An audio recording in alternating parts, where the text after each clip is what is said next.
Hey, fellow tennis nerds. I hope all is well. Today I have an honored guest, a guy I've been following for a while. He's a very, very good tennis player. He used to be ranked around ATP 400. He's still tearing it up on the UTR circuit right now at the moment. Probably you watched his channel, My Tennis HQ, where he publishes a lots of informational content. He also has a fun series with Winston Du, where he's teaching a 4.5 NTRP player to improve a lot. So we're going to chat about loads of things. I hope you find it interesting. Welcome to the Tennis Nerd Podcast. Karue. Hi, thanks for having me, Ernest. The man that like knows all the gear. I don't even want to do racket reviews anymore because you're just on it. You I'm know sorry. all the sticks, you know all the frames. I love it. But thanks for having me. Let's have a good chat. Yeah, for sure. So, I mean, tell me a bit about your YouTube journey. Like you haven't been on so long, but you're closing in on the 100K. So it's been a really good growth. Like how long have you been doing it, and what's been some good learnings for you over these few years? Yeah, I think we're closing in at 3 years now. And sort of.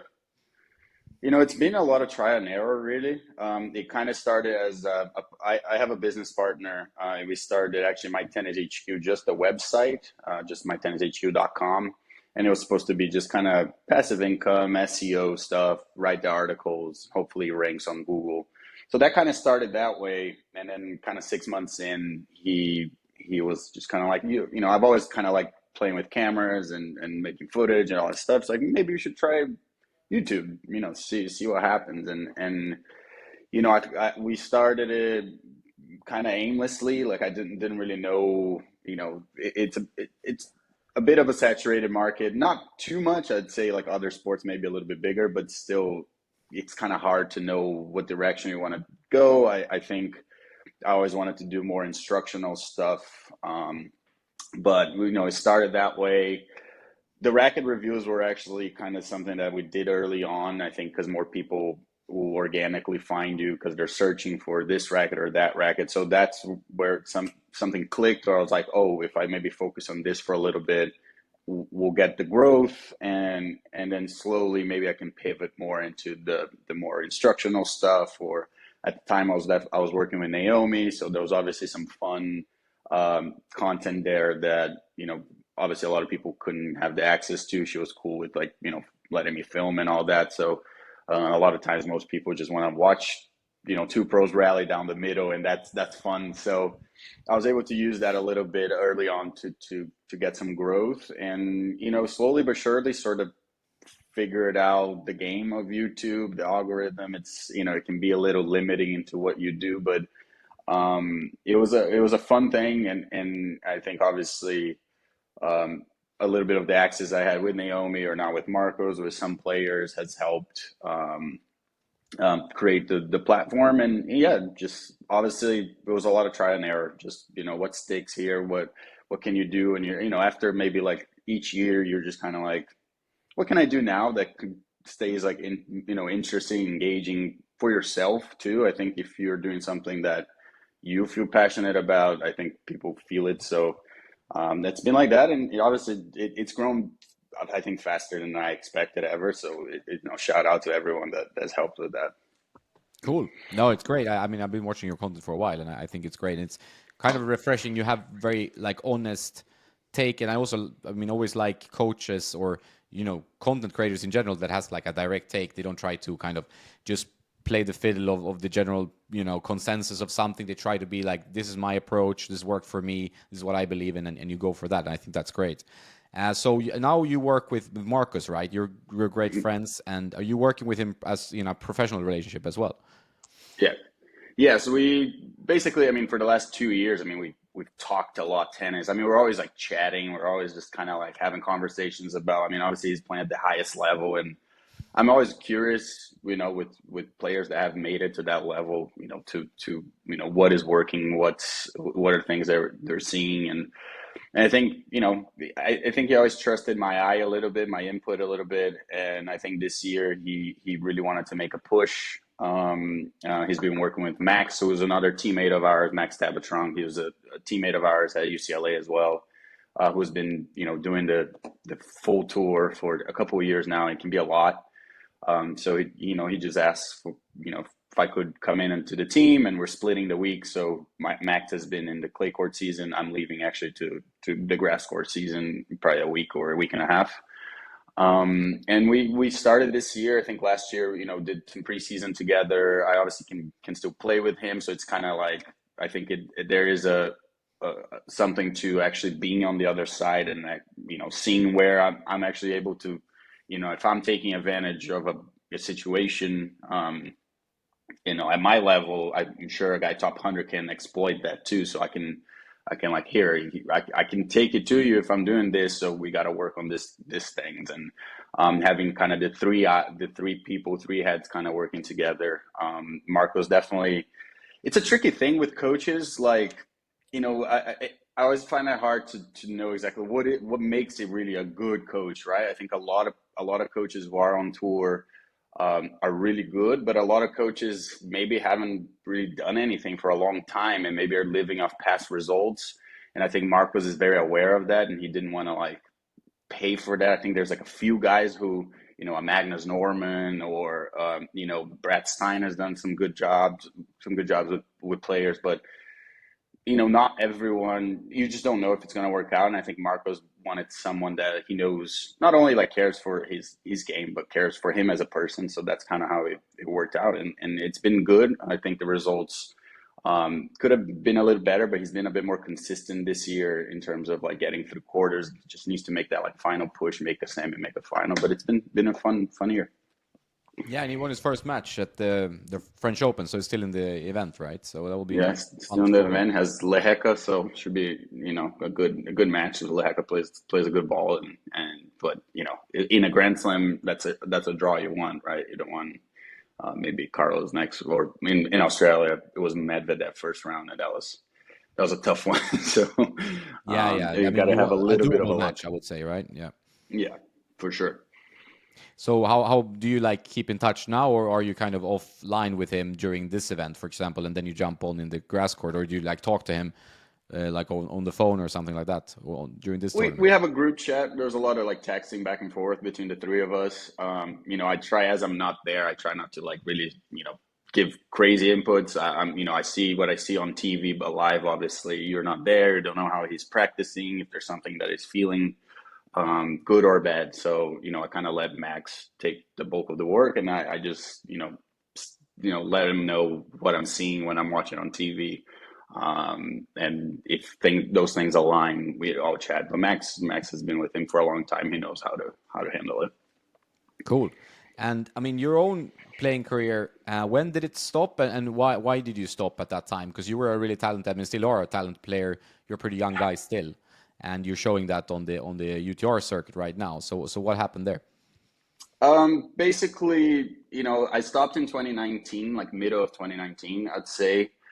I so after school, after UCLA, I finished in 2016. Had basically a year off. I was like, do I do this? Do I not do this? I wasn't sure. I'm 22, coming out of college. It's gonna be hard to get a sponsor or anything, but so I kind of coached for a year, but played a couple events that I actually did like quarters of a 25K, and I was like, maybe I could still do this. And then in that summer of 2017, I was like, I'll give it a go. There's some futures in California. I ended up winning my first future back. I qualified, won the whole tournament, and I was like, well, I'm giving this a go now. And I played a solid like year and a half, but financially, I was just struggling. Really,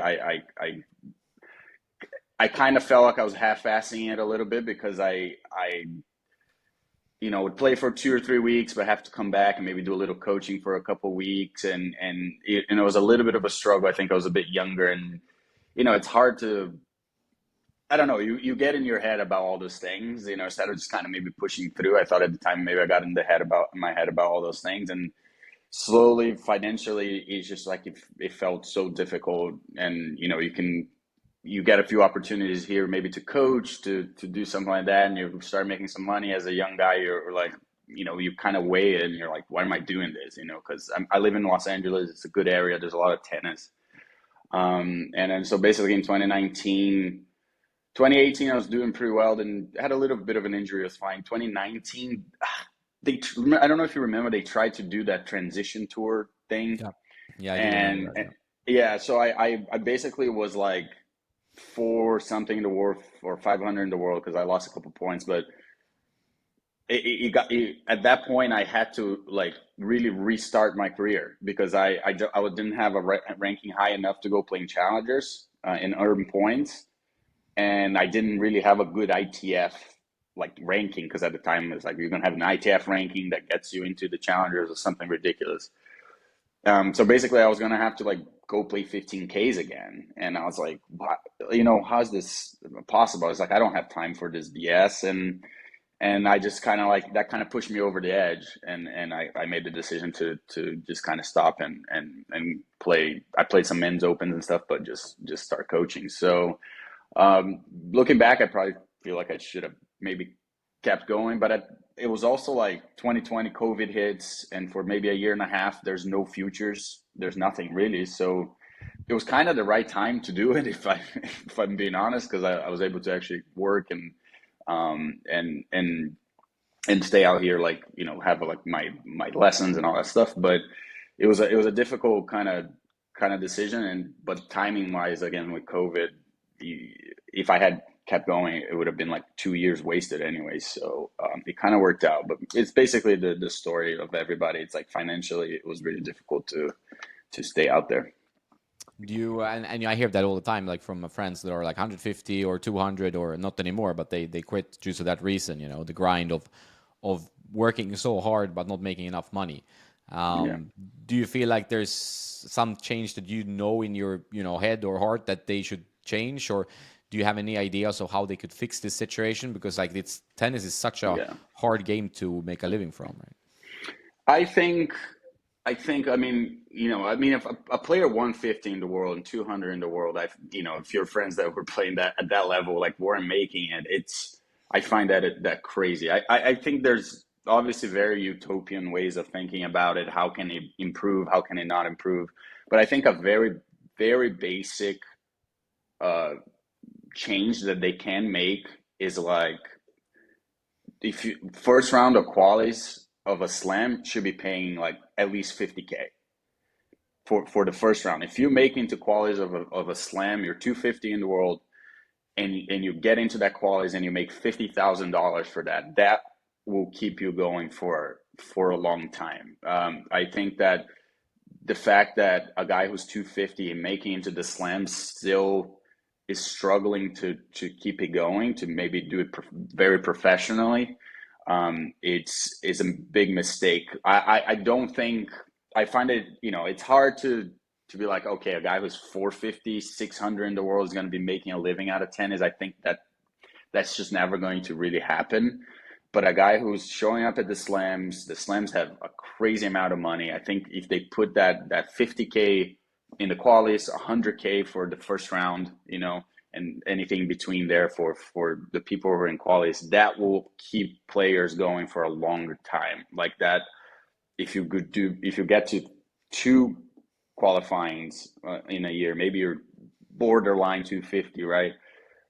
And you make 100K out of that, that keeps you going for another year and a half, 2 years, and gives you another chance. So I say that's the easiest fix. I think there's a lot of things that can be done. I think obviously you have PTPA trying to do all this stuff, but I think this could be a quick shift like that. And then I think there's a couple sort of like challenger, rewards that you could have. If you win a challenger or two, you should be rewarded like a wild card into 250 or 500 of your choosing. You see like Thiago, who just beat Medvedev this morning.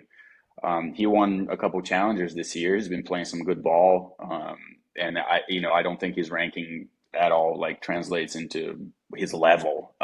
So I think he could be having more opportunities, for example, to play some ATP events because he's been doing so well on the Challenger Tour. So I think bridging that is an important thing, and again, just a little more money on those qualities will go a long way. Yeah, I think that seems like a fair solution. Right now, you're playing the UTR events over there, and you're doing really well. You won like 3 tournaments in a row. And what's the prize money like there, and what's the experience if you compare it to playing like futures, for example, which would be like the next step, I guess? Yeah, so the format is that group format, right? So you have four groups of five players, and you're gonna play, guaranteed those four matches plus like whatever you place in your group, and you advance to another bracket. So you can still, let's say you place second, you can still compete for like fifth and make more money. So there's still an incentive to not like just kind of tank at the end. But basically, you play those four matches. If you win your group, you go to the first place playoff, semifinals, and finals. So you're guaranteed a lot of matches, which is that's a format that is really interesting because tennis, there's a lot of like you lose first round and then what, and then you have like all this. Guys have a hard time getting a lot of matches, and you can tell, anyone that like you know is going on a run and playing a lot of matches and getting match tough. That's when you see the results coming. So I really like those events. The prize money, it's for the winners 3,600, so it's I think the same as a 25K, like a 25K future, which is not bad. But it's also like guaranteed like $400. So if it's a local tournament and you pay $40, and if you place less, you still make 450, and you can easily get to $1,000 in that week, which is not that easy in a future. It's in an ITF event. And overall, I mean, they're run pretty similar to good futures and even challengers. I think there's no line judge, so that can be tough with some calls with the only one guy making the calls from the chair. But overall, I mean, it's a really good event. The live stream is on Amazon Prime, and it's actually really legit, and you can I've been playing here. It's in Newport Beach, so it's like for me, it's just a quick drive. But they're offering some with like plus, it's like 25K plus H, and they're having like a crazy amount of them. So props to UTR for doing that. I think like a lot of the players who play are players who we will see playing ITF, so we will see playing, maybe challengers. There's some younger guys sometimes that play. A lot of juniors here in California played the high level ones. I played recently in the finals a former, like I think Polish, like number one, and he was like 500 in the world, I think, and he's been kind of cleaning his up. Last year he won like eight of them, I think. So he basically won his all his income playing there, and I think it's an opportunity for players, let's say I have a week off from futures or the tour to go and play some matches, work on your game, especially if it's local. So I really like what UTR is doing. I think it's a good way to promote the game. And in California and America, we have a lot of men's opens. I know in Europe, I think they do too, right? Like just kind of Yeah. men's like opens, and there's a lot of high quality players. So a couple of the ones that I played are those, and I think those are good for the sport. Maybe they don't give ATP points, but they really engage the community. It's nice. Do you really like enjoy the adrenaline of the competition? Like, was this be like a first step to maybe going back and trying pro a bit? Yeah, it's definitely been like I've had these conversations, I think, with Marco and some of my former teammates. Like when you're removed from it, you start enjoying sort of the psychological warfare of it again, because Yeah. now I think I'm a bit older. I've taught a lot of this stuff on the channel about how to like manage your emotions and stuff like that. But it's always easier said than done, right? It's always like, when you're sitting outside of the court, it's much easier to manage those things. But nowadays, I'm on court, I'm feeling tight, I'm feeling pressure, I'm feeling all these things that everyone feels, but I'm more aware of it, and I'm more like, I still need to hit it. I still need to execute. I can't just like play the outcome. And it's a lot of internal like fighting, but I think in a healthier way, because I'm a bit older, and I understand it better. And there's definitely an itch to play. I want to go get like an ATP point, and maybe like go at it again, because I think I'm playing by far like my best tennis, not in terms of, I mean, technically, I've gotten better throughout the years here, just teaching and improving my own game and whatnot. And I find myself to be a lot. My serve is a lot better than when I was actually on tour, and all those things make it a little bit easier to play out there. So I want to go play. There was a few futures. There's like seven right now happening in California.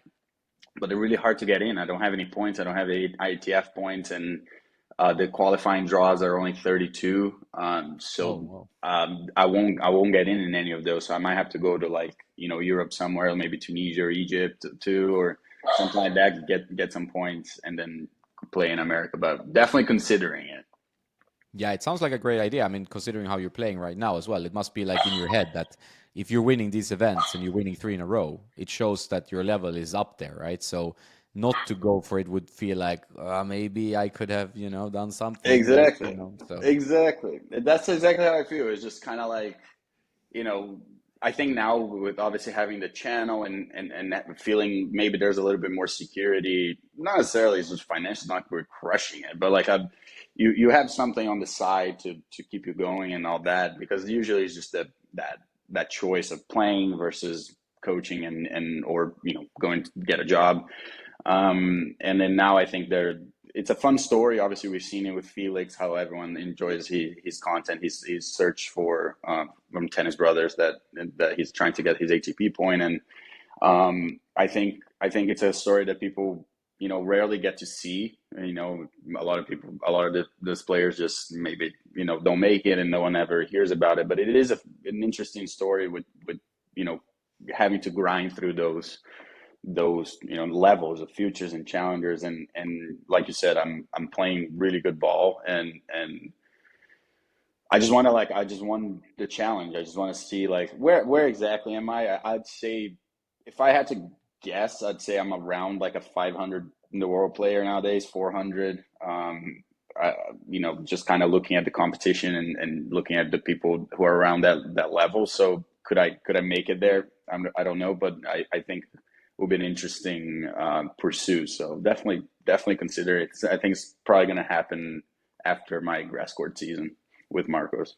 Yeah, that would be awesome. And I think also, like you said, like it's like with the YouTube, you might be more relaxed and seeing it as like, okay, I can make content about this. If I lose, it's not the end of the world. You have an extra revenue stream or multiple, right? So it's not like the grind of the tennis tour is so rough when you only have that. Like if it's one match decides your week, or decides how your Mm-hmm. mood is, everything is like hanging on this kind of tiebreaker in the third, right? So it's that extra pressure. If you can relieve some of that, I think you're gonna play better. Like you can see it like, okay, this forehand, I work on my forehand, like you said in a recent video. That can be like content also, like, okay, I didn't play well today. Why did I not play well? It's like a new video, right? So you have an idea, Exactly. another way to use what's happening in the matches to also learn from and to teach other people. So I think it's a great idea, really. Yeah, it's almost like a little like you can use it as like a reflection. You make content, but you're reflecting on things, and yeah, I actually want to play some higher level events to maybe get my ass kicked and really like be like, oh, this is here where it's falling apart. This is here where I I'm gonna need to work. I definitely found like I think a way to a formula to stay sharp and I'm not even hitting that much, but I'm staying sharp. I'm understanding like my inputs at this point where I'm not second guessing anything. I'm just going at it, and so I totally agree. It could be content. I maybe won't film as much of the matches because it's an extra stress that I wouldn't want to have. Like is my camera still on and I'm playing? I don't want that. But to be able to have those conversations and that reflection, I think would be actually pretty interesting and I think helpful for myself. So definitely something I'm considering, and I'm just need to find the determine I can get in because I think if I get into a qualities of a future, I'll likely get through it, and that will give me already ITF points, and then if I get an ATP point, you just need that one ATP point because then you get into every event. So that's kind of something where I'm looking at, and it's like again, why not? I'm 29, I'm turning 30 later this year, but nowadays you can stay healthy basically until 35 easily. So I do feel like I'm physically like I wouldn't say my prime, like I'm in great shape, but I'm like I feel strong. I feel like I feel like I'm full kind of grown now, full grown man. Because nowadays, I mean, everyone's peaking at 29, 30, unless you're like really, unless you're Carlos or some of those other guys. But the guys that grind through and maybe make it all the way to 28, 29 playing, that's when they start seeing some really good results. So why not kind of situation. Yeah, I mean, it would be amazing. I really hope you do it. What would you say is like it's a difficult question, but what would you say is like a difference from like an ATP 500 and an ATP top 100 player, like or even 200 player? Like where do you think you need to take that improvement? Is it like the heaviness of the ball? It can be different, obviously. Physicality, having a team. What are the things that you would say like would take you even further if you would just like play with the imagination a bit? Yeah, I mean, I think there's different players will see it in different ways. I find it in it ever since I've stopped playing and I've been coaching. I find it that it, I personally just believe that mentally is the biggest difference between a 500 player, a 200 player, and a 100 player, and so on and so forth. I think you when I was playing, I was really good at futures. I had an over like 75% win rate in futures. And every time I played challengers, I psyched myself out. I was like, oh, these guys are so good as challengers and whatnot. And it was just, why am I doing that? I'm like already losing the match before I even go on. It's like, and I think, you're slowly finding, because I think it gets to a point. For example, I am who I am as a player. My forehand has gotten better. I'm not going to hit my forehand like Carlos ever. It's just not the way I'm going to play. But how can I then really utilize what I do have, and maximize that? And I think a lot of players often don't have that direction. They don't know necessarily, like, there's a lot of second guessing. I had the same thing. I thought I was playing the right game, but I maybe didn't have the right input to how to maybe maximize that. And funny enough, like when we spent Marcos and I and Max spent a little time with Andre Agassi earlier or late last year, just to get some of his input on Marcos and all that. But everything he was saying in terms of finding the right edges on court and not feeling like you're overplaying a little bit and taking the ball a little bit earlier, how he's always played, was so, like, for me it was like, whoa, like, like I just needed someone to tell me what I was trying to do was right, just package it the right way. So I think it's little things. I obviously think there's some guys who just have crazy weapons, big serves, big forehands. I mean, there's just that, but I think there are guys who have to be very, smart on court, figure out how to beat players in different ways. That's why I always liked like Andy Murray. I thought it was a guy who tennis IQ was so high, that you just kind of have to find your own way and believe it. It's as much as a cliche as it is. The more you psych yourself out because of rankings, because of this guy's good or this guy's matchup, this and that, you're just not going to make it. So if you can mentally stay in it and stay strong, I think that's your biggest, like your biggest weapon. Yeah, I agree. I think the focus on mental strength and being like, locked in the key situations, defining like what is a key point, like where do I need to put in the most effort, because you can't be 100% all match, right? So you have to define that. Hmm. Seems to have been like more of an insight in the whole tour. The question is Hmm. obviously how do you execute? How do you work on that? Like, some people bring a mental trainer, that's a huge cost, but obviously if you can't do that, like you need a way to just work on it yourself, I guess. Do you have any ideas on how you could, work on your mental uh, powers on the game? I think it's like I personally, I'm not an expert in this. I can only speak by my own, I guess, experience. I think recently it has been a lot of, like I mentioned earlier, a lot of awareness of those feelings, and it's something that I think Marcos and I have spoken, that Marcos, he did have like a, a slow trajectory to top 100. He was really good off college, but then had to have surgery, and it took him all the way basically to 2019 to crack that top 100. And he said it is like, in times where he thought about even like hanging it up, he said it. I had to have a very honest conversation with myself, like why was I shying away from the moments? Why was I, basically, mentally being weak on court? And he's had these conversations of like just acknowledging that those situations are there, and pressure, you're just not going to run for them. So you have to just go dive into it. And it's the hardest thing about, especially coaching, like, see juniors, you see even amateurs just like kind of falling apart because of the pressure. And recently in my in my experience, especially playing, it's been that. It's like I still feel nervous. I feel, oh, I'm serving for the match, and you feel a little nervous, but can I just go back to my inputs, my execution, right? Execution versus outcome. Not think about how the outcome of not just the match, but the shot, and fully trust my input, whatever that is, right? If it's the acceleration, if it's the toss a little bit higher, whatever it is, I have a couple inputs that I have on the match, and I just go at it.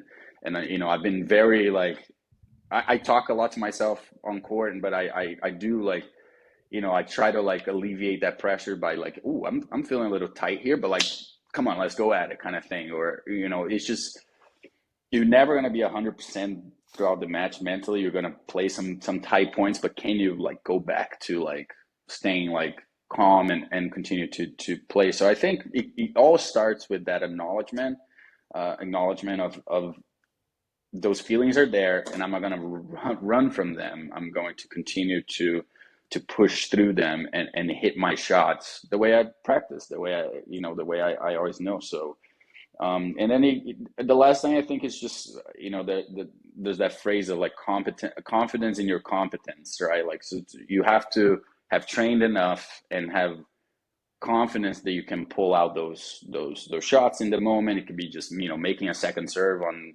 a tight situation, or putting a return on court, or going for the forehand that maybe you're not as confident all the time, but you've trained, you can hit it, and accept that the result, live with that, and basically, you know, errors are going to happen and losses are going to happen, but can I look back at it and say that was a good error because I made the right decision, I just didn't execute well, and it is what it is. So it's things like that, and I think obviously having fun and knowing that it's not life or death. It's little things that have made me actually enjoy this warfare a little bit more.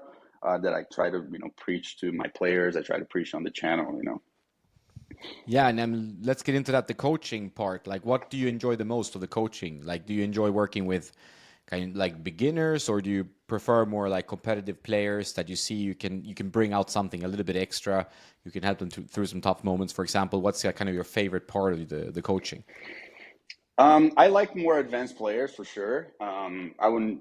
It doesn't have to be the best junior or the best adult, but like someone that is already competing. Like I don't coach a lot of like super young, like very young kids, or like very very like beginner players. I do sometimes, but for the most part, I'm usually picking someone that already has strokes, already kind of knows how to play, and I think that's where my area of expertise is a little better. I mean, like shout out to everyone that coaches like little kids and really super beginners, because it is a long process, and to keep like maybe to keep a 6-year-old engaged for like 30 minutes it's a really difficult thing. So man, like I think European countries, like I know France does a really good job with that. I used to talk to some of my friends, and they're at like the low level, and like little kids, they're really good with that stuff. So that's something that I need to like continue to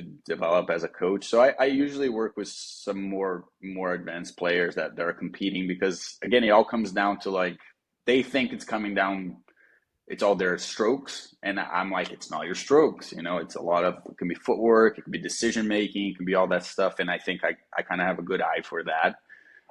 So definitely prefer that. Obviously, someone with Marco's, at the highest level is the most fun, but I guess a little bit the most stressful as well. So, but I like that high level. I like someone that wants to compete, someone that wants to like go at it. Yeah, I mean, it makes sense. Makes sense. I would be the same if I was in your shoes. Like that, it's more fun when there's stakes in the game, right? And it's easier to measure results. I think even for players on lower levels, whether it's intermediates like 3.5s or 4.0s, it's always good to compete at some level, because you have like at least some kind of measuring of how you're doing, whether you're improving or what's your biggest weakness. Whether you get super tight from the first match or like towards the end of a match. So I think that makes a lot of sense, because that's where the the tennis, real tennis is, in my opinion, although it's also fun to hit, but it's the competition can be nerve wracking for a lot of players, for sure. Yeah, And I totally agree. It's like one of those things, like, I, I talk about it in the channel sometimes, but I know the stressors of like a lot of the amateurs, because I go through the same thing, for example, in golf. I love playing golf. I want to get really good at golfing, and but I go through the same emotional, like, oh my God, like, this is happening. You just like, sometimes you just don't, you just line up on top of the ball, make a good swing, and live with the outcome. But like, we just psych ourselves out a lot, and you can only feel those things in match. I always tell a lot of my players, I don't want you to be a good hitter. I want you to be a good player. A good hitter, I'm not interested. If you can hit down the middle a bunch of ball, who cares? I don't care about that. I want you to be a good player. So yes, I totally agree with you. Like, if you're 3.0, a 3.5, a 4.0 playing, it doesn't even have to be tournaments, but like just making everything into a game. If you have rallying cross court, play a game to 7 cross courts. You can only play cross. See what happens. You just play games. I mean, I just remember, as a teenager, it was basically just playing. You're just playing different games, and then you're finishing the practice with a set, and just figuring out how to play the game. So I find that to be the most enjoyable part, and I think people should enjoy that. And a lot of people, obviously pressure and all that, but they just have a good time with that stuff. I think a lot of the people watching you probably, and I mean people watching me as well, I would say, are like somewhere 3.5 to 4.5, maybe 5.0. Then there's obviously, beginners and some higher ranked players. But for the collaboration with Winston Dupe, for example, right? Like, so what have you learned something from that? Like, what have you seen as kind of a response to that collaboration? Because he's a pretty solid player, 4.5, I guess, right? NTRP. Yeah. And it seems like you've managed to unlock some of the weapons in his game already after a short period of time. Yeah, I mean, I think for sure a lot of my subscribers are kind of around that level, the 4.0s, the 3.5s. And Winston is kind of like that perfect example of that. He has definitely like a couple weapons, where it's, he has a great forehand. He's a good athlete. And so I think the idea from that was just kind of like, how can I maybe try to make uh, someone around his level really see their own games a little bit more clearly? Because like Winston, as good as he is for being an amateur player, he completely clueless like into like what actually he should be doing on the court, like utilizing strengths, protecting weaknesses, basically, right? I think that's the number one priority when you're at that level. So by working with him, and I don't see him that often. I wish I could see him more often, but I don't. I see him. I have a serve lesson coming up with him, but basically I see him once a month maybe, and that already helped him.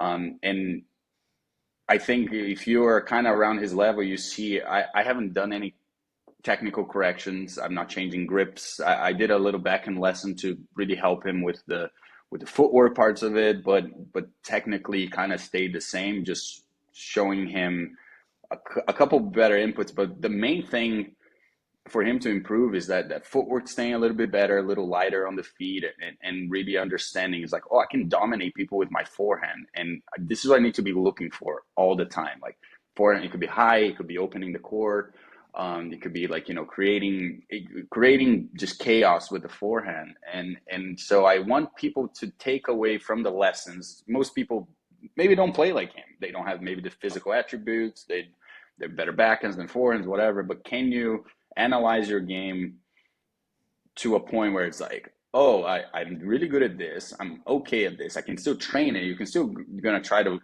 fill the gaps, but can I use what I have to get me to the finish line, that day?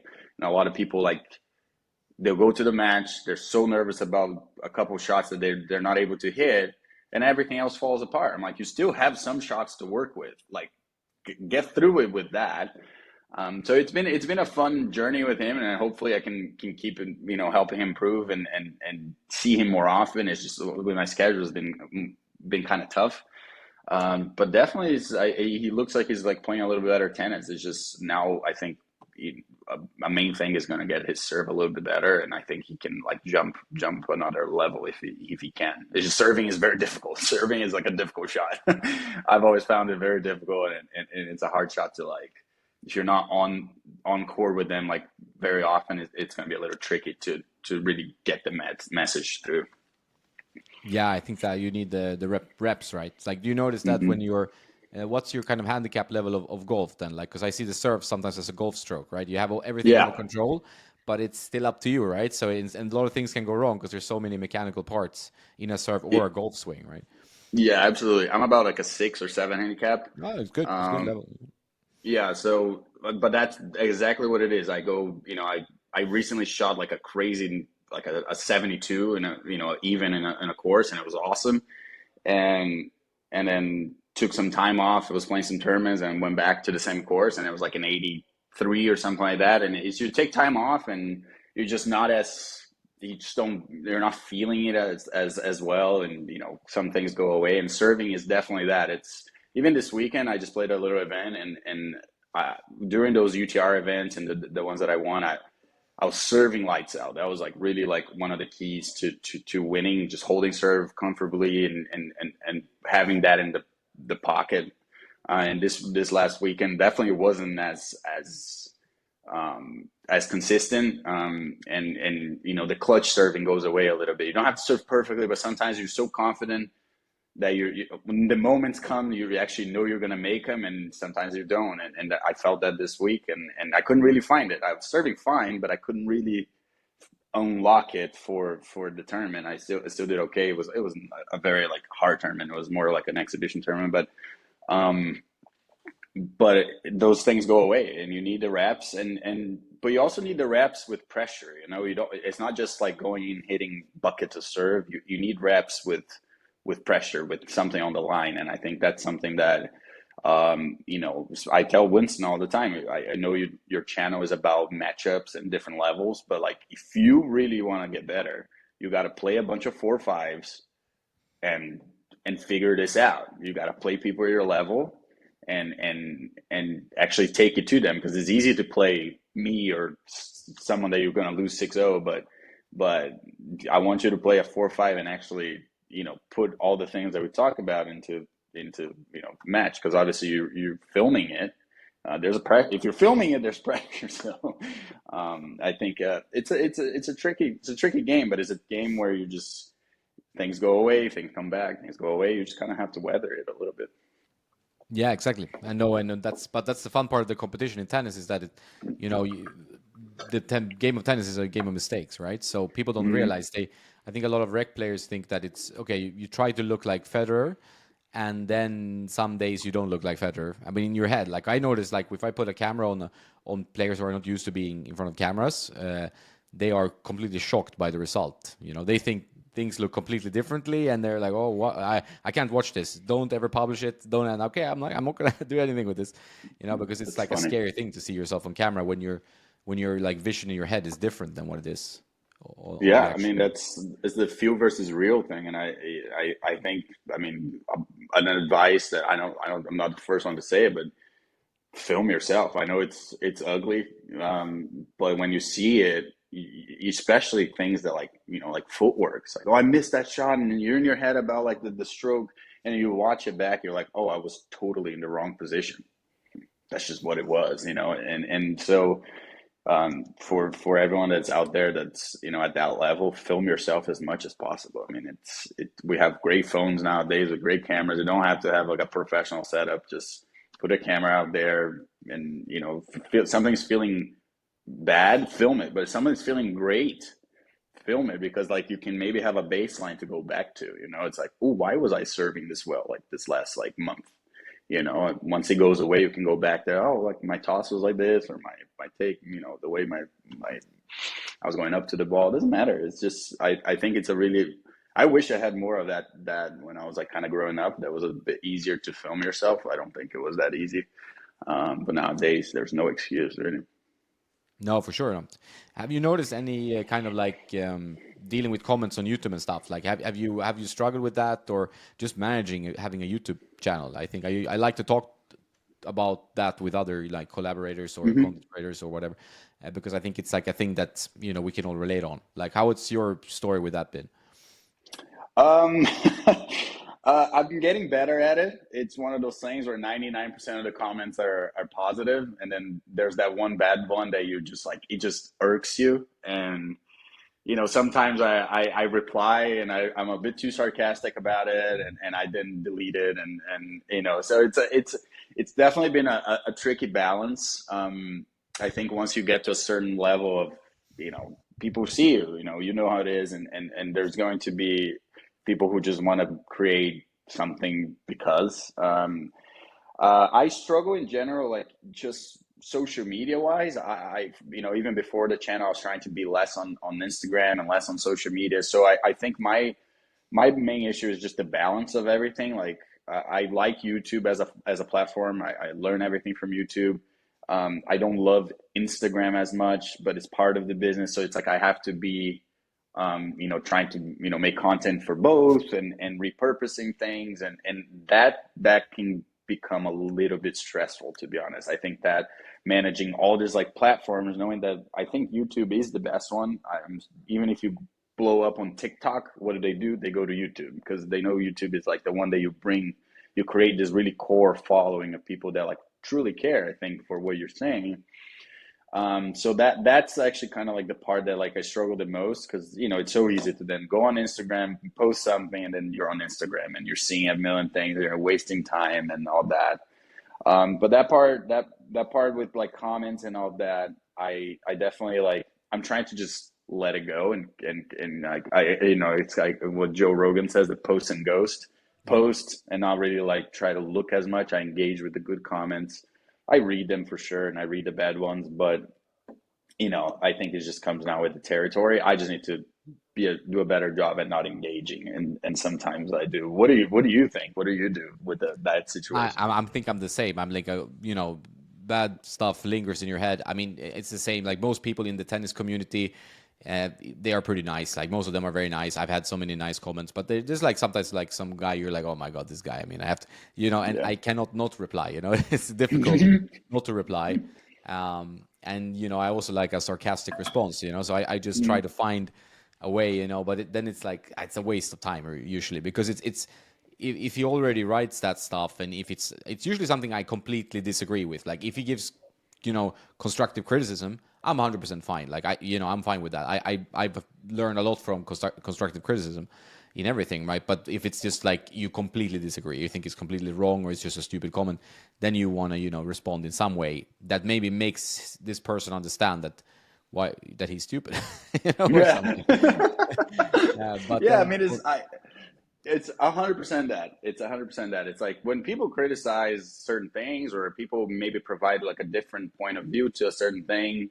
Like I have an old video that is just kind of like talking about the reality of the finances in tennis. And I'm not really making a point that someone who's 500 in the world needs to make $1 million a year. I'm just kind of showing the facts, the numbers. It was early on in our YouTube channel, and every once in a while, someone finds that video and comments like if you're 500, like no one gives a shit about you, and blah blah blah, and they're going over this stuff, and I'm just kind of like, oh god, that just irks me so much. It's like, what have you done? Have you become 500 in the world in your area of expertise? And you know yeah, what I mean? And it's like a really tricky balance. That again, it's kind of funny sometimes. Like they do leave a door open for a funny reply, but I'm trying now to not engage, because who has ever changed someone's mind on the internet? It never happens, right? It's yeah. like I don't think any fights on comments really help, but it's funny to see that like you guys go through that stuff as well. Yeah, yeah. I think it's something interesting to to talk about with other people, because now I went to this event last week and it was like, a few content creators, and you get it like, yeah, you also getting this, you also, everybody lives the same kind of life because it's the same type of job, right? Even if you do different Hmm. types of content, but it's the same type of stuff you're dealing with, whether it's brands or it's like comments or people in general, so it's also a quite new job, right? It's not something that's been around for ages, so you're kind of learning it as you go along, right? But Well, absolutely. With you, like today, because I know you do a lot of gear review. Is it like people just like saying you're wrong about this? Because when I do like a racket review, it's more like it's just kind of what I feel. It's like yeah, I of I course. don't know, like stiff. I'm not that much of a nerd about that. It's just like I'm hitting with the racket. This is what I feel, and that's kind of like how I go by it. But I think you go a little more depth into that stuff, and like what is it that that kind of irks you when guys are like Yes, I mean, there's a lot of commenting? misinformation around, which is common, but it's usually like the thing that irks me is with that people have maybe the wrong perception, but they are like so sure of themselves. That's usually what Mm, irks me the most. What I get on a daily basis, loads of, is like questions of what to play with and what string to use and what not, and it's overwhelming. You can't reply to everyone, and I want to be a nice guy, but it's impossible, right? So. But everyone struggles with the gear, and I think, I mean, I agree with, I mean, 99% of sane coaches saying, hey, stop worrying about the gear, go to a coach, work on your footwork. Like I know that for myself or for people I play with, right? Where the issue is usually. I mean, obviously, I want like a string in a racket I like, but it's not like an endless lifelong journey. It's if you find it fun, do that. It's fun. But if you want to be a good player or a better player, then you can't focus too much on that. You have to go to be actually playing matches, seeing the match, videotaping the match, check what happened. Like, what am I doing wrong? Why am I doing that around the backhand or stuff like that? So, I think that it's just too much focus in general on buying the problem away. hmm. Maybe I'm making it worse, I realize, but it's like, I'm trying to just get the information out there, that's what it is, and that don't worry about what the pros play. This is what they use. That's for them. Don't use that. Like, don't put Yeah. 50 grams of lead tape on a racket. You don't need it No, that. dude, it's crazy. They're always asking because I'm like I've tried a lot of rackets, a lot of brands. I'm a Yonex guy. I've been playing with Yonex for since I was 14. I played with Head for a little bit during pros, but because Yonex was getting very popular, and they were like, "We can't give you stuff anymore." I was like, "Are you kidding me? I've been with you for 10 years, way before it was cool." But I just cannot. I always gravitate back to Yonex, and I think they make the best brackets, to be honest. And like what you can pick up on the shelf, I think they're like the best frames.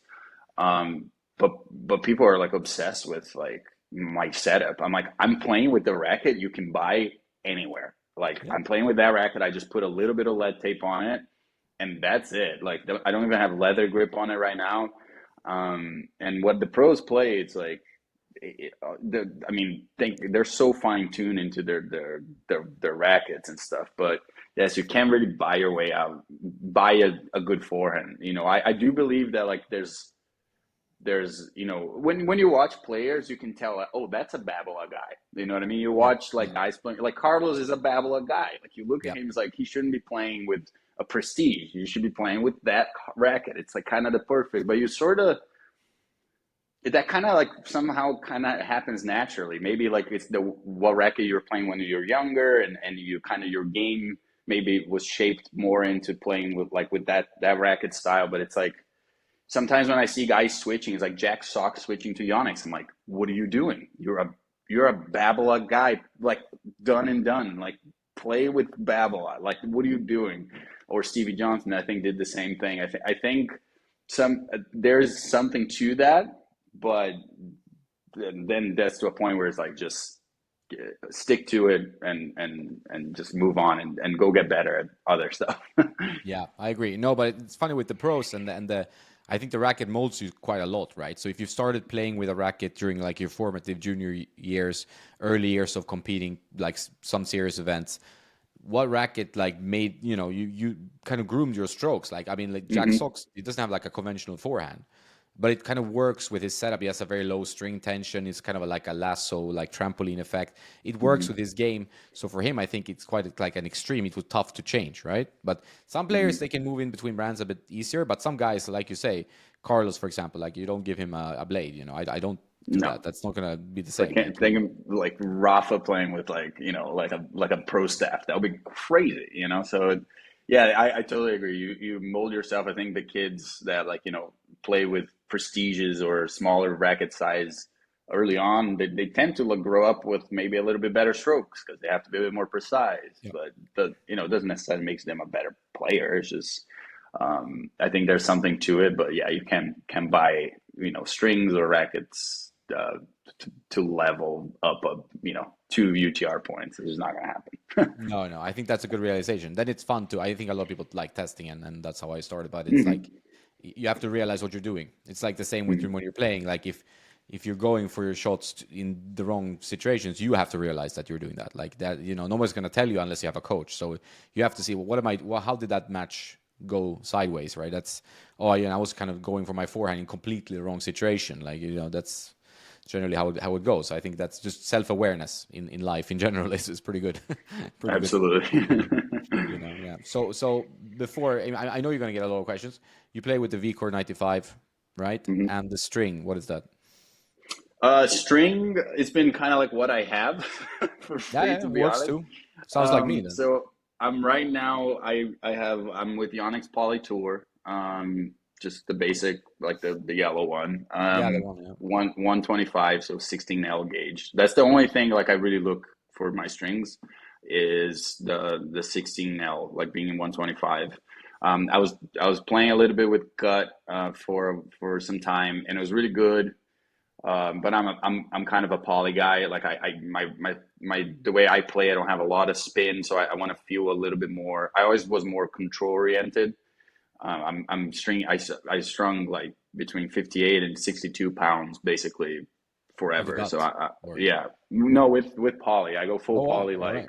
yeah, really high tension because my feeling is I always had a problem if I was missing long. If it felt like the ball was flying on me, I get tentative. I don't swing out anymore. So I my correction was always like I'm going to string pretty tight, I'm going to allow myself to just swing out because of kind of the way I play.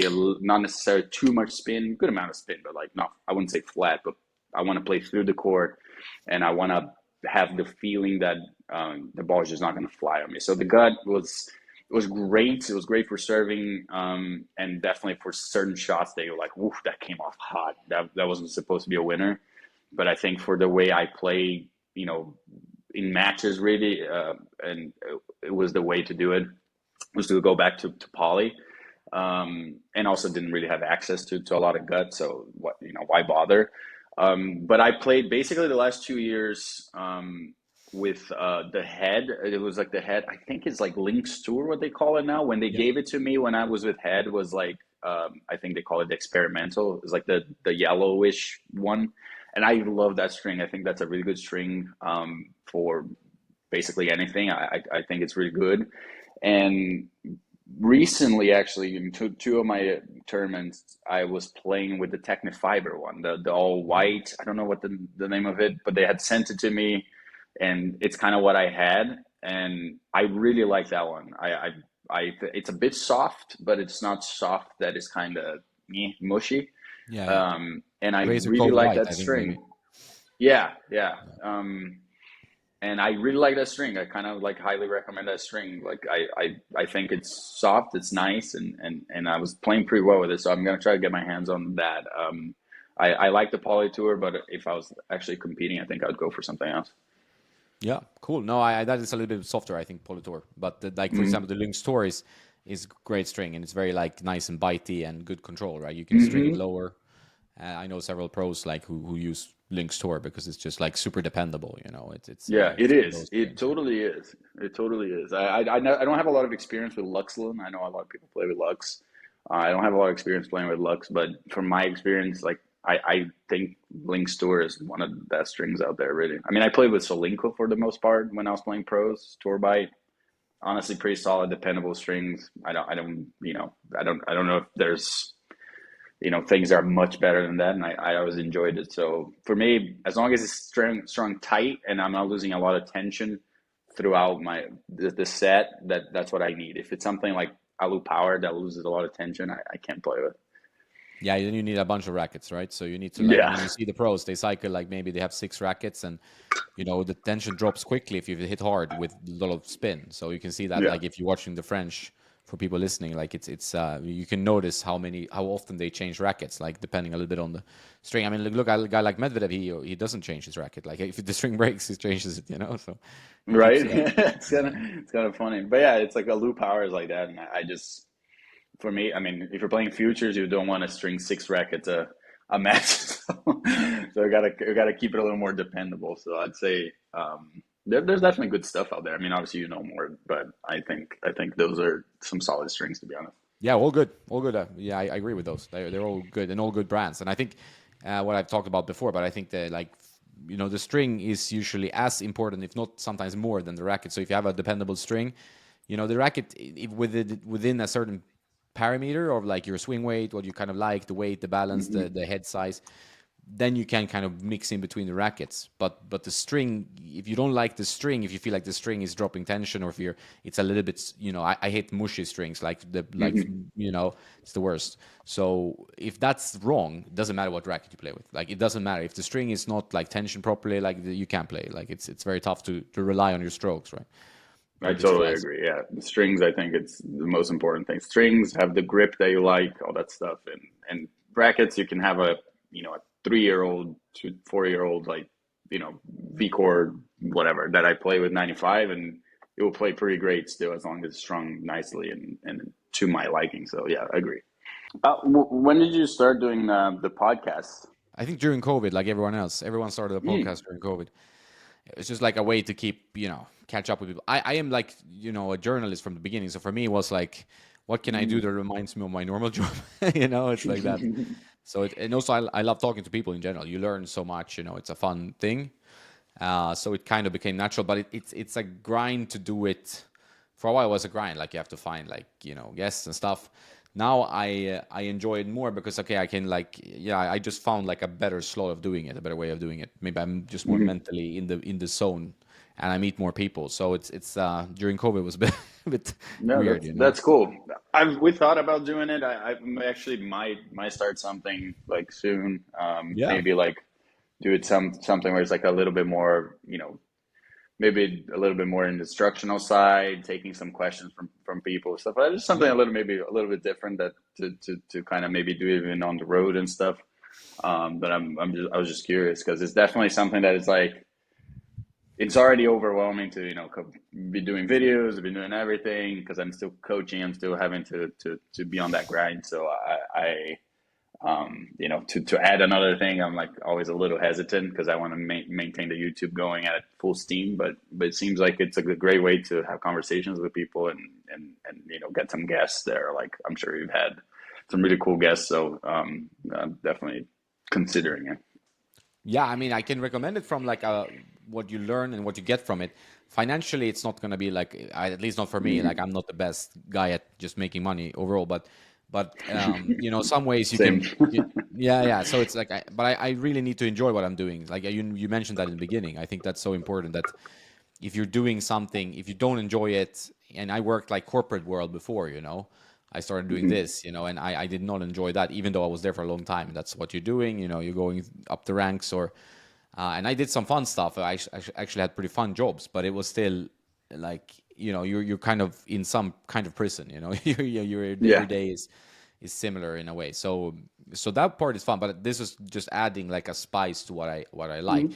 But I'm not the best guy to give advice. Like now have so many different channels to keep up with, just because I want to learn, and keep up to date. But it's also like you mentioned, it's kind of refreshing just to have, for example, YouTube, and not worry about, like, for example, Instagram, they have one algorithm, YouTube have one algorithm, TikTok have one algorithm, then you have the Twitter stuff, which you have to sit there and be a troll for most of your days to gain any traction. So it's just like endless of oh, you have to learn all the algorithms, they change all the time. So Oh, it's a so frustration, yeah, it's very limiting. The algorithms are very limiting. Like I enjoy doing like vlog kind of content. Like I did with the Ojai video and whatnot, and the response to them are usually really nice. Like people are like, "Oh, that was great! Like I love this kind of content. Like you should do this more often." But the numbers are terrible. Like that it Yeah. gets 20K views and it completely dies off. I tried to do it a little bit earlier this year when I was traveling with Marcos to Australia. And after a little bit, I think the videos did so badly that like the YouTube wasn't getting recommended to a lot of people anymore, and I had to like grind it back.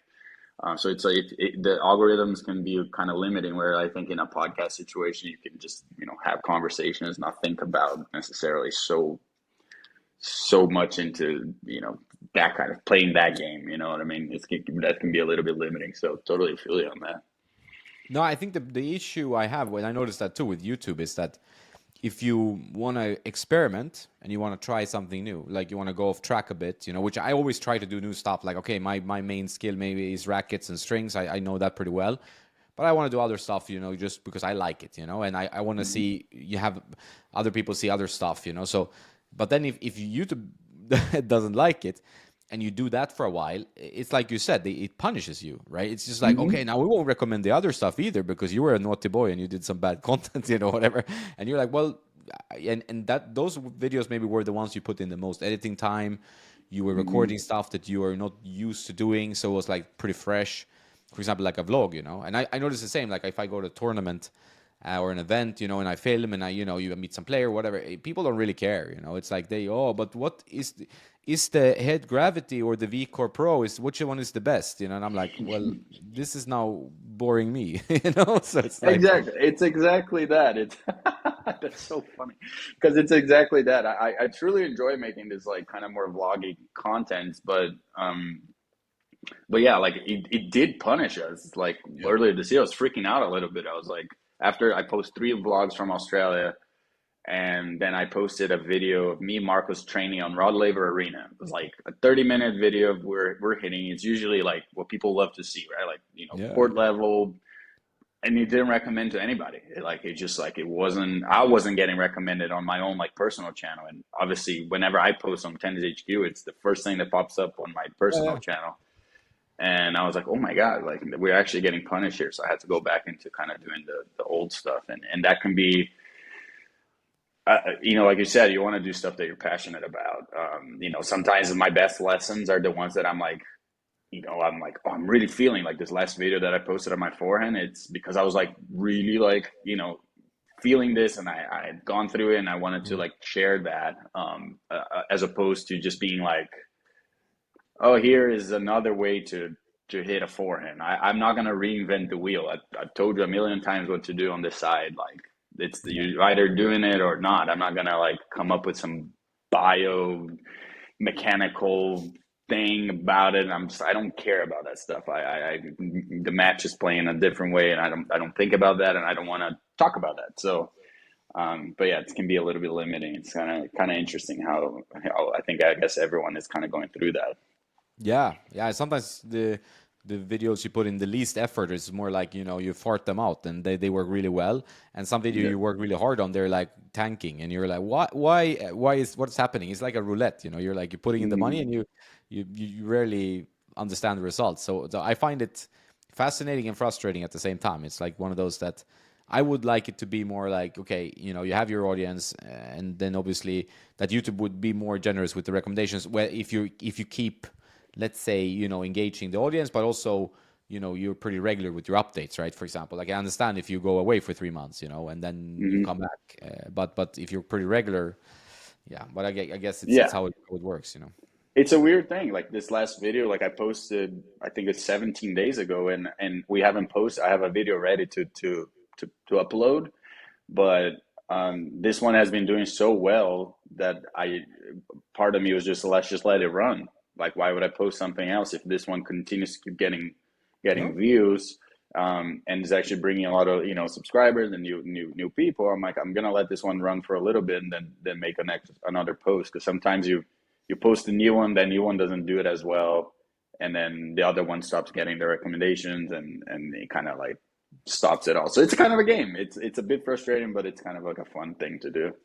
Yeah, you have to just deal with it, and I think it's Yeah. it's good not to be a slave to the analytics. I mean, something I'm learning as well. Like you're just not worry too much about it. Like you guys, I have a website which has been around for ages, so that's really what's kind of bringing in pretty good traffic. So at least that's there. I have to worry about the YouTube so much, but yeah, it can be like, oh, you watch the analytics and then la la la. And I know YouTubers are much bigger, like not in tennis, because tennis is also a niche, right? So we're in a niche that is not the biggest niche. If you do like iPhone reviews and you're pretty big, that's huge. Everybody buys iPhones, right? So What about it's golf? Golf is gigantic. You can be a terrible golfer, but if you're posting enough and maybe you're kind of fun, you have a yeah, fun yeah, personality, whatever, you're just with your boys playing golf, like huge channels. And tennis, like people, are having a hard time cracking, 150,000 subscribers. Like I think there's the yeah, OG guys that have been doing it, and they have those numbers.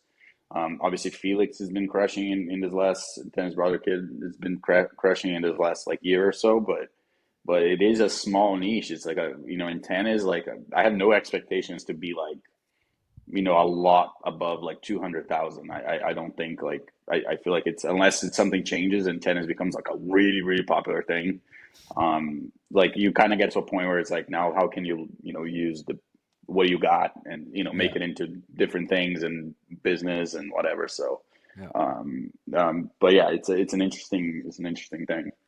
Yeah, I think there's definitely some kind of ceiling, maybe hopefully break point or whatever. I mean, obviously, if you're in tennis, and I talk to tennis people a lot about this, like it feels like the demographic of tennis, they're aging a bit, right? So it feels like the young generation, they're more into maybe video games or video game competitions or TikTok, whatever. Don't want to put them down, but it's like tennis is very one of the most difficult sports in the world. But it seems also like tennis has a bit of a problem if you compare it to golf. Like golf seems to have found a way to kind of make it cool, right? A bit cooler. I don't Hmm. know. I mean, that's my Cool. feeling with golf, right? That's exactly what it is. Yeah, Yeah, I because I think I mean, think golf most of has my made friends it play golf. cool. I used to play golf when I was younger, pretty decent golfer. And it's like back then it was like, okay, you play golf. Like, I mean, in Sweden it was like a popular time, but golf was still kind of like for old guys, right? It was like an old white guy sport. But now golf seems to be like quite hip. They're making it like grow the game. They're talking about like let's make this a thing, outside the typical country club vibe, right? But I think tennis needs to do some of that because we're still stuck with this like it's huge costs. You have to go to academies, you have to travel all around to play the sport, right? And it's like you have to string your rackets, get loads of different rackets, and or get like at least a bunch of rackets for the same. So it's a costly sport, and it needs lots of repetition. So it's not like very beginner friendly, right? You can't even rally Yeah. for the first sessions, right? So it's I mean, it's like that's why pickleball has taken over here in America, right? Because it's you go do one lesson, you can play a game. Everyone wants to play a game. Like, how long does it take a tennis player to go from like learning the stroke to actually holding a rally? A couple of years, like to hold like a decent rally, a yeah, couple of years. Who wants to go through that? And so how do you get? I totally agree with you. How do you get the 21-year-old to want to go play tennis, or the 25-year-old who has is making some money now and wants to, because that's what golf is at, where you get like people maybe around my age, the 25s to 29s, who are working, making some money. They go to golf tournaments. They spend money on gear. They spend money on clothing. There's all these new clothing brands that are in golf and all this stuff because it is that is like, oh, we have this new age of players that is playing and in tennis. I don't know if you were too stuck up on tradition, whatever it is that we're doing that maybe is not allowing the sport to be as cool as it needs to be. It's obviously very player reliant. We had obviously a golden age of players the last 20 years. yeah, And I think Carlos is definitely saving the. I freaking love that guy. He's so fun to watch. So yeah, hopefully, yeah, we yeah, got for a sure. few more guys like that make it exciting. But yeah, I don't know the solution. I think part of what I try to do with Tennis HQ is try to make it just a little bit cooler. I don't know, like if it's the camera angles, the stories, whatever it is, but it definitely is. I mean, at least we got a good amount of people trying to do that online because it starts, I think, in social media too, like us Yeah, trying to do something. I know we can. I don't know exactly how people really see it. Like let's say like a top coach sees someone coaching on YouTube, they're like, oh, that's BS, whatever. I don't know what's the feeling of it, but for the most part, I every tournament I go, I have people like, "Oh, my tennis HQ or whatever," and Yeah. seems like you're doing something good. So, but I think you think it can be, it could be better. I don't know exactly the solution, but it could be better. Yeah, yeah. I think this kind of grow the game vibe that golf has. I think it's something we can kind of adopt a bit. And I'm the same. I'm like I would love people to just find tennis, and I'm happy when I get like emails from people who are like, yeah, I just started like 6 months ago. I don't know anything about this. What racket should I use? Whatever. It's nice because there are newcomers, but sometimes Mm, it kind of comes off as a bit of a stale aging group, especially on TV and stuff. So I think there's work to be done, but you can push it in the right direction. It's not like a dead sport. It's still one of the biggest, but yeah, it's like it's just an aging demographic, right? yeah, for sure. Yeah. So talking about players, Carlos, one of your favorites, the explosive Carlos. What else do you have like in favorite player list? Marcos Giron, maybe. Um, Marcos, I think Marcos has a pretty fun game. He's Yeah. obviously like he actually has like a really fun, explosive game. Huge leg drive. This And guy has a beast, huge legs.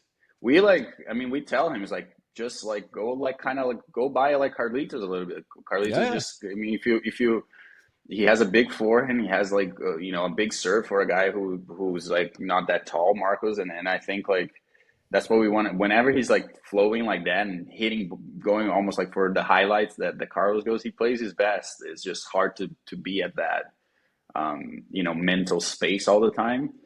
But besides him, besides the two of them, I mean I'm fascinated by Daniil.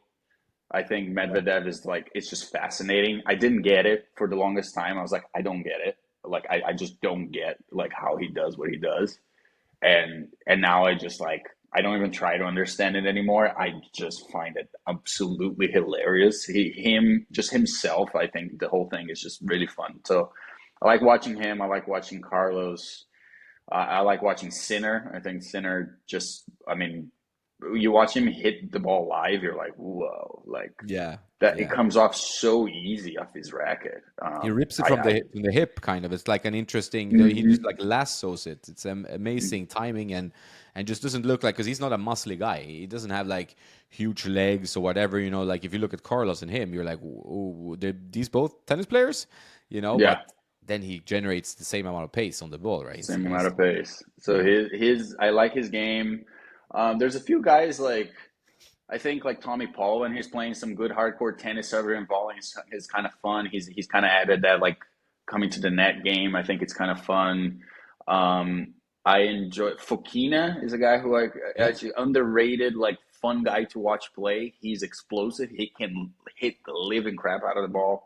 But he also, uses the drop shot and he's like athletic. Um, so He's he's actually a overlooked, kind I of a think, a lot. overlooked for sure. I think he's kind of like, I mean, it's bad to say, not poor man Alcaraz, but like he's kind of like a little bit below, I'd say, in the athleticism, but like right there. So, guy that is like kind of fun to watch. Um, yeah, I think those would be the guys. There's definitely some. I mean, I the guy Thiago who just beat Daniil is a guy who I know is very talented. Has had some off court problems, but like I just watch him hit the ball, you're like, oh my gosh, like how you're not top 30 in the world. So there's definitely some fun players. I do like actually Iga. I think she's fun to watch. I think she's pretty athletic, especially if everyone has ever asked me like, would you be Naomi? Like, is then like what's the situation there? What's the difference? And a lot of people think it's pace, and I never the difference between men and women is movement. It's not pace, it's movement. I think guys are just getting to more balls so that there's a little more explosiveness. But Iga kind of brings that a little bit into the women's tennis, sliding and doing kind of Novak thing. So I actually find her pretty entertaining to watch. Yeah, no, I think Iga is also one of my favorite. She has kind of that kind of ATP style on the strokes as well with enough spin. Because I mean, Mm, like going back in the WTA tour days, is my reading of it is they were hitting a lot through the court. It was a very flat, kind of very like wind down behind your back technique. Going mm, so. Now it's changed. They're bringing in like more of a variety. You have Onstrebor, you have players that dare to do a little bit more with the ball, even hit mm. it bigger or play more drop shots and stuff. So I think tennis is doing well, like in terms of variety on both men's and women's tour. Like Tiafo is fun guy, plays with the hands and Hmm. stuff like that. So just having that variety is important. We can't have like if we just have like a guys who just 2 meters hitting from the baseline with a good serve, it's gonna kill the sport. We need the Yeah. guys to hit different, look different, get contrast, get some aggro. I think is always good. Like some a bit of Yeah. like feistiness in matches is always good because otherwise tennis looks Agreed. too much country club, right? You need to get that like a little bit of stuff happening on the court, right? Yeah, no, I totally agree. There needs to be like some like rivalry, some drama. At the end of the day, that people gravitate towards that, and for example, like I know he's a great player, but like Zverev bores me to death. I cannot watch him play. I find him so boring to watch, and again, guys nails. I'm sure he's gonna win a slam or two, but man, he's just like he's 6'6", and he's like out there grinding and just playing so far behind the baseline, and he's just like it's like oh god, it's so boring. And then you watch like Carlos for me, it's like he's the first guy, and I love nowadays. I love Rafa, I love Novak, but Federer was my guy. I mean, Federer was just like what he was doing. I don't think people fully understand how hard it is to win that much the way he played, that No, exactly. I aggressively, that 100% agree. Yeah. it's so difficult to just be on it that much, playing that aggressive with tennis, and coming up with the highlights, coming up with the stuff that he does. And Carlos is the first guy since Roger that I feel that every time he plays, something happens. You're like, what? Like, how was that possible? So I think he's going to. I think he will continue to bring a lot of people in, and I'm fascinated by how his arc is going to be because we know how it is. He's dominating. There's probably going to be a plateau, maybe a little drop. Like people maybe figure out like what to do with him, and can he come back from that and all that. So it's going to be an interesting like arc for us to watch, I think. Yeah, I agree. I think we have similar tastes. I mean, it's like Zverev bores me a lot, and I think one of the telling matches I was at the Boss Open, or that was called the Mercedes Cup back then, but it's a tournament I go to every year. It's on grass, my friend runs it, so it's like just a fun tournament. You can hang around with the players and watch some good tennis, and it's pretty relaxed. It's like a bit before Wimbledon, so it's not just like just a week before. Mm-hmm. It's maybe 2 3 weeks, and he was playing Dustin Brown, and okay, take on paper two Germans, right? But Dustin Brown got all the love, and he ended up Mm-hmm. winning the match. And then I go down Cool. to the hotel bar in the evening, and who I see having 2 3 pints, Dustin Brown. He's playing the next day. I mean, I'm not giving recommendations to younger listeners, but Yeah, it's don't like do that. it's just a different mentality and vibe that the crowd liked more than the Zverev vibe, And I don't want to diss Yeah. Zverev too much. I mean, he's a very, very good athlete, but it's not like something that excites you. And if you take another tall guy, like you mentioned, Medvedev, who's like running around like an octopus, and you don't know how any stroke comes back, and it looks like he started playing tennis maybe 2 weeks ago, but he's very athletic. But this guy, he uses all the fundamentals of tennis, and it just makes it look his own way, right? It's just amazing how Yeah. it's They it's figure it something. out. It's how do you get the ball from point A to point B, and it doesn't really matter how you do it if you do it effectively. And I think throughout I think the people who are a little different, who figure out in a little different way, are actually the most dangerous. Rafa with his thing over the head. It was just like the coach. Isn't there a thing like Tony was like he hit it over the head, and he was like, oh my god, keep doing that because your ball comes off way better Yeah, when yeah. you do that. And so people kind of figure it out. Obviously, you have Federer with his like very perfect strokes, but like for the most part, you have guys who kind of figure it out in an awkward way, but they get a lot on the ball. So yeah, there's definitely dudes. Francis is an example of that. Tiafo, definitely weird strokes, but like comes up with like crazy stuff out of that, and it's just the way the game is played. That's why on the channel I'm like don't obsess over the technique. If you're doing something, if you're getting the ball from point A to point B well, just do that. It's just like it. Also, people are unrealistic. I think about like I don't play with a lot of spin. Like I can't play like Rafa. Like that wouldn't be the guy for me to try to hit the ball like. You know what No. I mean? I need to find someone that around more my style to let's say copy. So I think that's part of like if you're very high spin, we love your ball just comes off natural with a lot of spin. Then you have to play a game that that allows you to utilize that to your advantage a lot more. Um, so that's why I know the pro tour is so fun because you see that, you just see dudes who figured it out a different way, more spin, less spin, more height, less height, serving and volleying, with a couple guys, but it's just the way the game is played. It's pretty fun, I think, when you just kind of like analyze that and you forget the whole like, technique and whatever. No, but it's like what we talked about before. I think it's the key thing is that the mental game is so important. People don't see what's happening behind the scenes, and I think like you take a guy like Maxime Cressy. That's the French way of saying it, but it's Cressy, Hmm. and Yeah, he was my he, teammate. yeah, exactly. I was gonna Yeah. say, and he has brought his game from somewhere to like the top, and he has his own way of going about it. He plays server volley. He uses one racket for serves and one for returns, and he keeps working. He has a journal on the court. It's like it's his way, and he found a Hmm. way to work. People might say whatever. Oh, you can't play server and volley. It's 2023. Well, he makes it work for his game. He brings it so he can make a good living out of tennis. So that's the beauty of the sport that you can actually like, okay, what am I good at? What can I, grow as a strength? And how can I limit the weakness I have? Because it's sometimes you can't change if you have a weak back and it's not going to be like, a Gasquet one-hander or, like that. So it's like you have to be realistic, you said it earlier, right? But it's very important for all levels. And Yeah, it's amazing to see Cressy that kind of different style, right? Cressy is like the perfect example of that. I feel like when I was with him at UCLA, basically like he came in not necessarily like a very good player. He didn't make the lineup.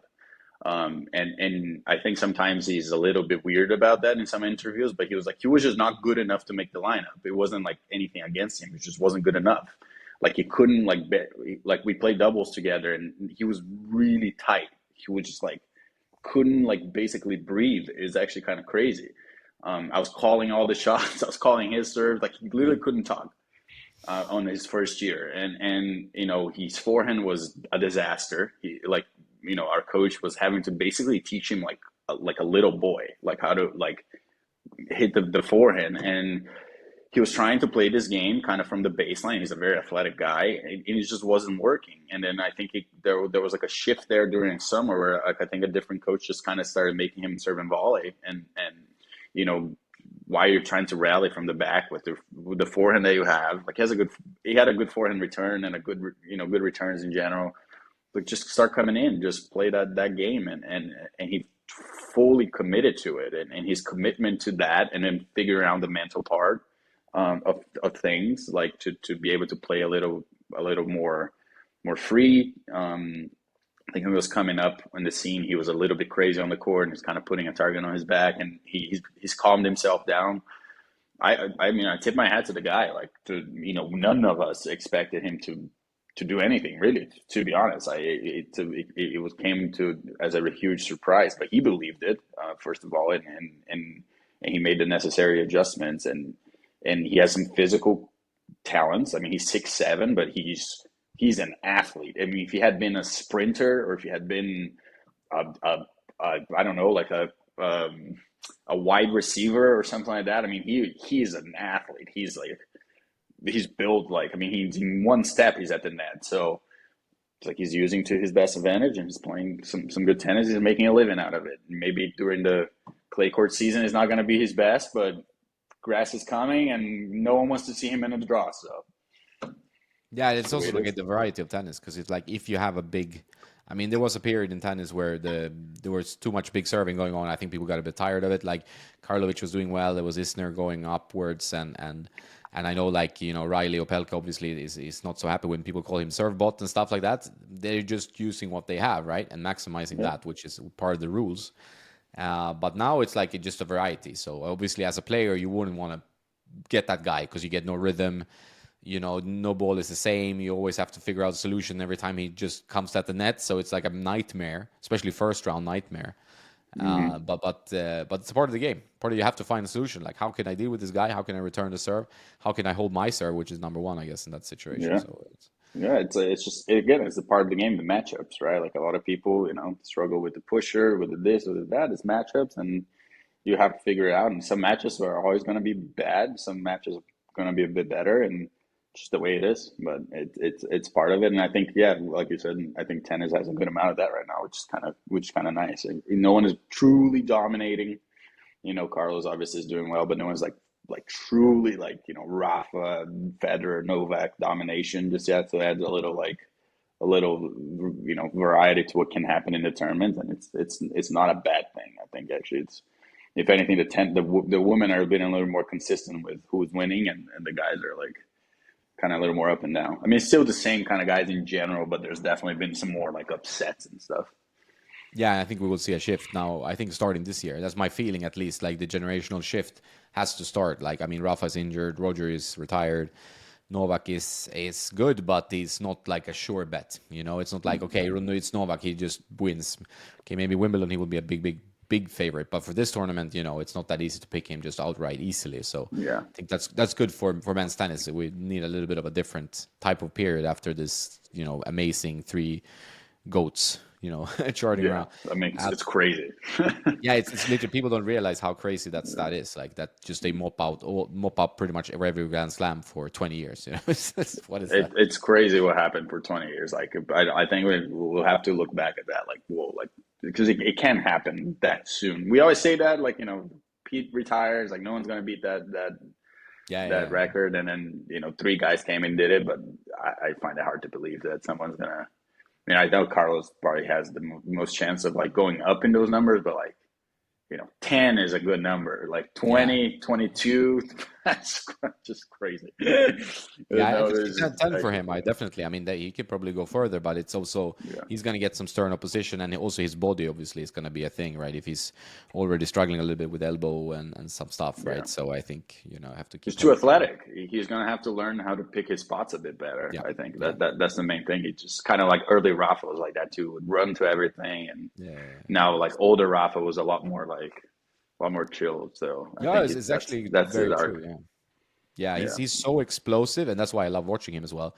You want to see an athlete, right? It's sports, so you want to see an Hmm. athlete, and the way he just moves to the ball and hurdles himself, and then it's like a forehand down the line winner. Like it's just amazing. It's just that's how beautiful sport can be, right? When he does Yeah. that, but it can equally be fun to see someone just grind out like a very mental ugly win, right? But Yeah. this Carlos thing is, and also you see it like his personality and how much he loves being in the spotlight and how much he loves his own game. It's also kind of infectious. You're like, you cannot root for this guy. He's like he loves being there. He's a good ambassador. He seems like a nice guy. It's all there, right? He reminds me, like I think my favorite NBA player like recently has been Steph Curry, and Yeah, you can tell there's like he's doing crazy stuff, and he's obviously really good at that. I mean, it's not luck. He's trained that, and he's like an absolute killer of an athlete. But you see, he has like this almost like childlike joy to what he does, and I see that in Carlos. He hits some shots that he's like, ooh, that was nice, yeah, and I just like you just kind of like you still have that sort of like that joy that you can hit those shots, but when you hit them you still have that feeling that basically like like you were a kid, and I see that a lot with Steph. It was always like that he he's having a good time, but he's also a killer. So like when you combine those things in terms of like you have this joy and you're having a good time on court, but you're calm and you're also a killer and you want to win. Oof, that is a combination that is really difficult to stop. So that's why I think he's obviously doing so well. yeah. Very cool. Man, I'm gonna have to go pack because I'm going to Paris tomorrow morning. Sounds But good. this is fun. I mean, I could probably talk for 2 more hours easily. We can do it Well, again. we'll do it You know. again. We'll do it again for sure. I'm gonna be. Are you going to Wimbledon? Maybe I don't know yet. I'm going to Boss and then maybe Mallorca. Mallorca is another grass. I might do Yeah, two grass courts, and then we'll see about Wimbledon. I'm not quite sure. It's a lot of traveling this summer, but it will be fun. Yeah. I'm gonna be in all those those grass events. So if you're in Mallorca or something, I'm sure Mark is gonna play. Unless maybe he makes a deep run and wants to take the week off. But I'll be in all those tournaments. So maybe I'll see you Very out cool. Yeah, here. yeah. I'll see you there for sure. I mean, if you're going to Stuttgart, I'm not sure if he's going to Halle or Stuttgart, but that will, I He's guess, you will. doing. He's doing. He's doing. Isn't it Stuttgart then Halle, or is it? Yeah, yeah. He's doing Stuttgart first Stuttgart for and then sure. Halle. Stuttgart is the Yeah, first one, I think. Yeah. yeah, he's doing Stuttgart for sure. So I think we'll be there. Cool, man. I'll see you there then. That will be fun. Yeah, Awesome. It was very awesome. nice chatting to you, and good luck with your UTR and YouTubing and all the stuff that you do. And we'll just keep in touch. And anytime you want to pod or you have time, we slot it in another chat. Absolutely, let's do it and have a fun trip to the French. Look at Some us. fun, It'll be make fun. some fun content there that you want to do, and that maybe it's not gonna do as well, but you're gonna enjoy it. Yeah, exactly. I'll make some good content that nobody wants to see. I'll try to do that. All right, man. Safe trips. Great Yeah, chat. same man. Nice talking to you. Have a good one. Take See you. care. Ciao. Bye.